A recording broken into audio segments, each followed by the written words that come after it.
If you have children, I'm sure at some stage you will have seen them go through, or maybe they've already been through a phase where the labels on the clothes really matter. It's not so much the colour or the cut, but where the clothing has come from. What label it carries sometimes does matter. For our family, we've been going through a Nike phase. The label's powerful. All that is attached to this label is to do with celebrity culture. And even some of the slogans, like the one from a couple of years ago that Nike used, believe in something even if it means sacrificing everything. That's powerful. And when you think of all the sports personalities that wear the Nike label, you think of the winners, those who overcome many big hurdles to be the best. But that's exactly what this label means, Nike. In our passage in John, 1 John 5, we've moved through chapter 4 that talks all about love and how love of God and love of our neighbour must be married together. They're inseparable. But now there's a slightly different emphasis on how this love is poured out, how faith in God's love can help us become Nike people. Because in the Greek, Nike simply means to be victorious, to be overcomers. So important is this Nike word in John that he mentions it many times. Verse 4, everyone born of God overcomes the world. This is the victory that has overcome the world, even our faith. Who is it that overcomes the world? Only he who believes Jesus is the Son of God. I don't know about you, but I like the idea of overcoming, the idea of pushing through, coming through. It's very attractive. But the problem is, so often life is hard. It's that time of year when school is finishing up. Semesters are at the finish line, but everybody is tired. The victorious finish line feels like an anti-climax. So what does Nike victory look in our lives? What does it mean? Well, one thing that it doesn't mean is it's not attached to how we feel. If you're like me, faith can easily get sabotaged by self-doubt. If you were to see the inner workings of my mind within 1 week, you might be surprised by how many times my own thoughts trip me up, that my faith isn't strong enough or good enough, and it's all too easy to feel defeated. But the beauty of what John is doing in this chapter is showing us that Nike victory is not centered on how we feel.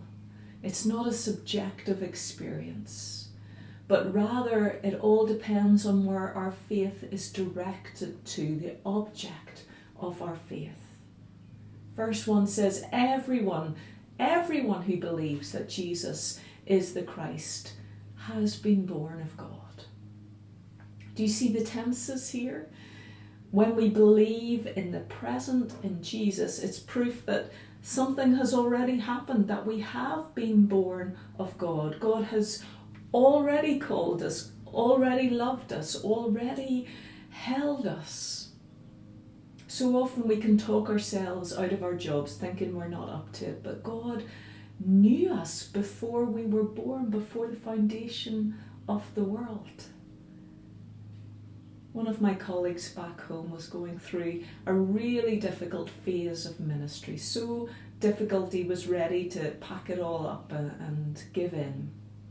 But as he was praying with another person, they gave him that verse that was connected to Jeremiah's calling in Jeremiah 1 that said, God called you to be a minister before you were born.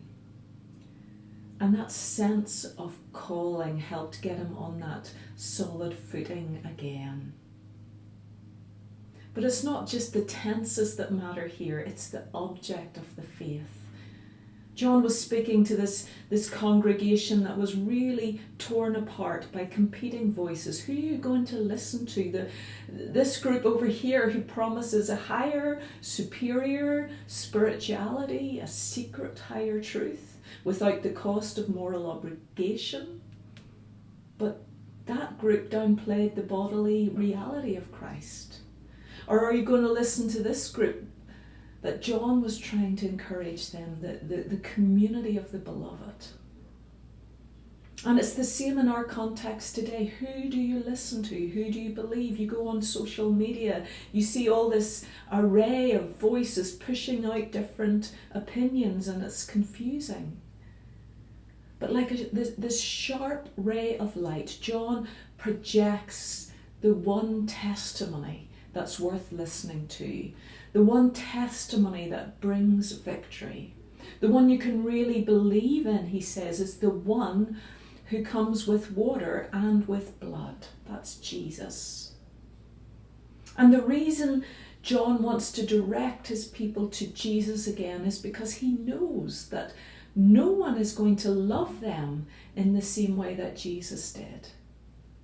Have you ever noticed when someone is near the end of their life and they realize that their life is short now? Sometimes the subject of their conversations becomes much more focused on what's really important in life. They're not going to waste moments talking about insignificant things. They want to talk about what's going to last. And as you near the end of Christ's life, he tells his disciples and brings comfort by telling them, abide in my love, abide in the vine. Jesus said, I am the vine. Everyone who has faith in Jesus is born of God. They're born into this vine, into God's family. And the love that God has for you will spill out into other family members. Now, somehow I don't think this love is automatic. When you think about your own family, yes, your parents might spill this love out towards you, but it doesn't always translate into loving your siblings. It just doesn't come easy. There's jealousy, there's rivalry, there's a sense of entitlement, sense of injustice. Think of all those family vacations where you're squeezed into the back of the car. And yet, isn't it true too that even though it's hard to love each other, our parents realise that we all need to have love in different ways, that each child responds to love differently. Some need verbal affirmations, to be constantly told that they're loved. Some need to be shown physically that they're loved. Some just need time to turn up at soccer matches or sports events to watch them. But each child craves love in different ways. And isn't it quite something that Jesus chose this water and blood, the cross, because he knew, yes, there's this group of people, the chosen ones, the Jews, who thought they were able to access God through the law.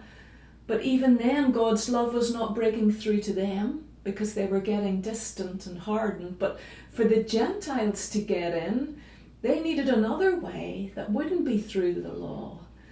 They needed the perfect one to die on the cross so that they too could be embraced into this wide open family. And so you see, the cross is the key here to this pathway of victory. God chose the cross so that he could reach right into the depths of who we are, into our deepest failures, into the failures of the Jews and the Gentiles, those who felt entitled to freedom but felt far away, and unable to lift everyone up to himself. He reached out not just to the children who always followed what was right, but to the children who woke up in the mornings and just struggled to do anything well or anything right or worthy or good. And that's the transformation that comes through the cross. It reaches into those deep places in our hearts and brings healing. John says the one who gets this Nike victory, the one who overcomes, believes in Jesus, the one who came by water and blood.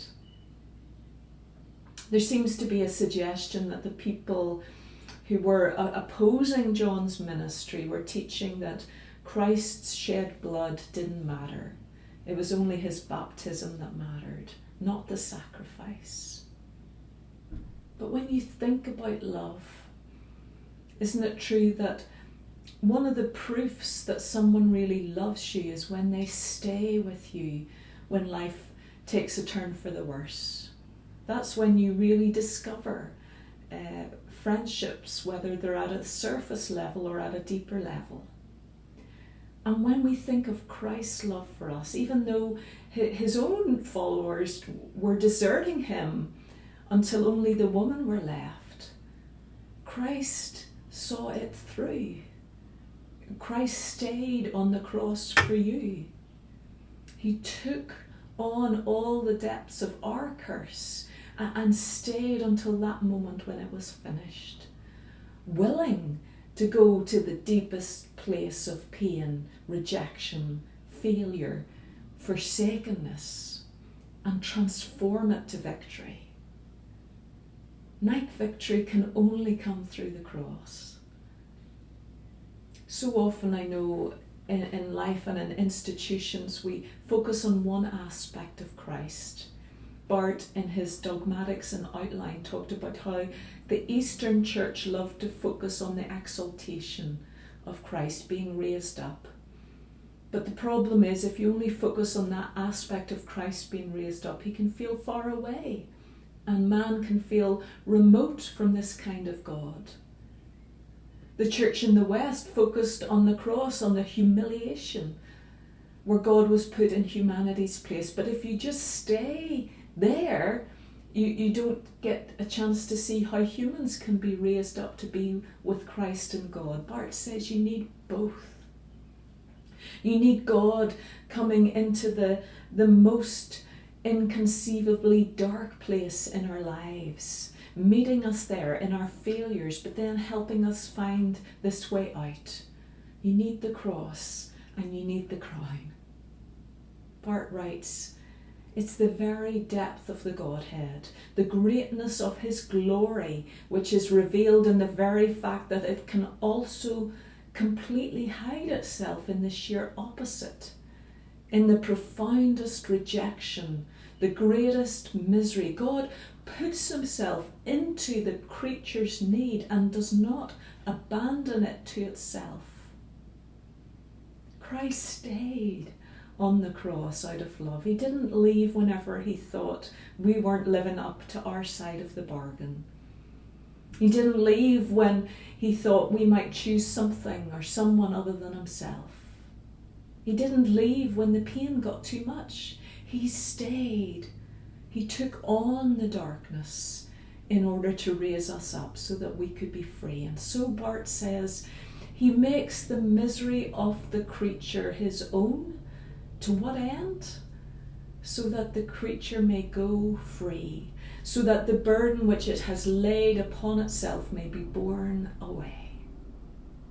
This is transformation, because it breaks open all our pretenses that we can earn this kind of love, or that we deserve this kind of love, or that there's anything we can contribute to this kind of love. Nike victory is not based on our feelings, but it's based on the cross. And this is what makes it different from the label and all other perceptions of victory. Because this victory is about a cruciform life. When I think of people who embody this kind of Nike victory in the Christian life, I don't think about the strong or the celebrity Christian, but I think about people whose faith shines through when life is at its worst. Whenever you're a pastor, you get the opportunity to visit people who have to contend with some really difficult illnesses that are degenerative and muscle wasting and some who face incurable diseases, some who face incurable cancer and die far too young and yet embrace it with dignity. And it strikes me that when I go in to pastor them, it's often the other way around. I leave their home realising they're the ones who pastored me, because they had tremendous clarity in life on what was important and what doesn't really matter. They took time to listen to what was going on in my life, as if I was the only person that mattered. But isn't that Jesus? The one who took time to notice the leper at the side of the road. The one who took time to notice the woman who felt rejected by society. Jesus made everyone feel as if they were the only ones that mattered in this world.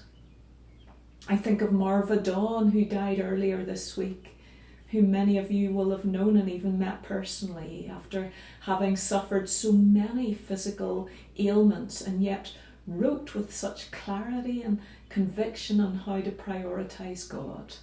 Who often talked about how power is made perfect in weakness. I think of Mary Aluel Garang, this student I had in Nairobi from southern Sudan, who wrote the most beautiful poetry about God, a God who walked slowly in the country of Sudan that was suffering, using death to reveal life, bringing salvation slowly, slowly, all of us together so no one's left behind. Last Sunday I visited a Dinka church here in Grand Rapids, and as I leafed through the hymn book I was just astonished to see how many hymns had been written by Mary Garang. Deep, rich text songs, and the tears began to flow because I knew God had used Mary to reach her people. This is the victor's life. It transforms our living because it helps us loosen our attachment to things that aren't important. And it helps us embrace the reality of suffering because we know it's not the end. And so this Nike victory makes a difference to our living. But also this Nike victory makes a difference to our dying. To be a victor at its basic level means to be stronger than something else. To be stronger than what you're up against. And the reason Christ is victor is because Christ through the cross overcame the world. Even through this weak, brutal, torturous cross, so that the world will not have a final answer on our lives. And so this transforms our dying. Jamie Smith's book On the Road with St. Augustine shows how this idea transformed Augustine's view of death and dying. Before Augustine became a Christian, death would always upend him. In his book, The Confessions, Augustine tells the story of this unexpected death of a friend. And what bonded these friends together was the fact that they both disliked Christians. This was before Augustine became a Christian himself. But his friend fell ill with a fever and it seemed like he was going to die. And his parents, who were Christians, fearing that death was approaching, they baptized him without him knowing anything about it. But ironically, his friend didn't die. He recovered, and Augustine sneered at what his friend's parents had done to him, seeing it as pointless superstition. But to his surprise, his friend didn't react this way. Instead, he saw this reclaimed life as an opportunity to start living from that deep baptismal identity. And this perturbed Augustine, and so they broke off the friendship. But eventually the friend died before Augustine had a chance to be reconciled, and Augustine was so hit hard by this. He says, I found myself weighed down by a sense of being tired of living and scared of dying.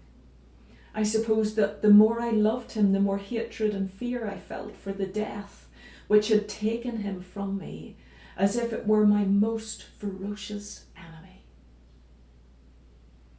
Augustine came to realise he was loving his friend as if he were immortal, as if he would never die. He says the reason why that grief penetrated me so easily and deeply was that I poured my soul onto the sand by loving a person that was sure to die, as if he would never die. I loved what I loved as a substitute for you, God. But later on, just notice the transformation in Augustine's view of death. After his conversion, he tells the story about the death of another young man, Timothy. And Augustine's writing this letter to Timothy's sister, Sapphira. Timothy was a deacon in the church, and Sapphira had woven this tunic for Timothy to wear as a deacon. But he had died before he got a chance to wear it. And so Sapphira gave it to the bishop, Augustine, instead. And here's what Augustine writes in the letter. Dear Sapphira, I've accepted the tunic you sent, and I've already begun to wear it. It is, of course, reason for tears that you no longer see, as you once did your loving brother. The tears of one's own heart flow like blood. But let your heart be lifted up, and your eyes will be dry. For the love by which Timothy loved and loves Sapphira has not perished. That love remains, hidden with Christ in the Lord, who was willing to die for us so that we might live, even though we've died. So take consolation, Sapphira, that I'm clothed with the tunic you wove for Timothy, but see it as an icon of our greater hope. For how much more amply and certainly ought you to be consoled, because he for whom it was prepared will then need no incorruptible garb, but will be clothed with incorruptibility and immortality. Nike victory means embracing the reality of our woven tunics of mortality, knowing that, yes, one day they'll fade away, but Christ will give us something better. So what do you need to embrace in your life today? For some of you, it might simply mean embracing the reality of an addiction, that anxious habit you keep returning to keep you going, but it's killing you. Let Christ come in, the cruciform Christ, to transform it. For some of you, it might simply mean embracing aging, not clinging desperately to a lifestyle that's now past and gone, but looking ahead to the new thing God wants to do for you. For some of you, it might simply mean laying down your doubts, your self-doubts, your crippling doubts, the feelings of failure, that sense you don't fit or belong anywhere. And let Christ simply say to you, I see you. Because all these woven tunics serve as icons of a greater hope, that Christ has died, Christ has risen, Christ will come again.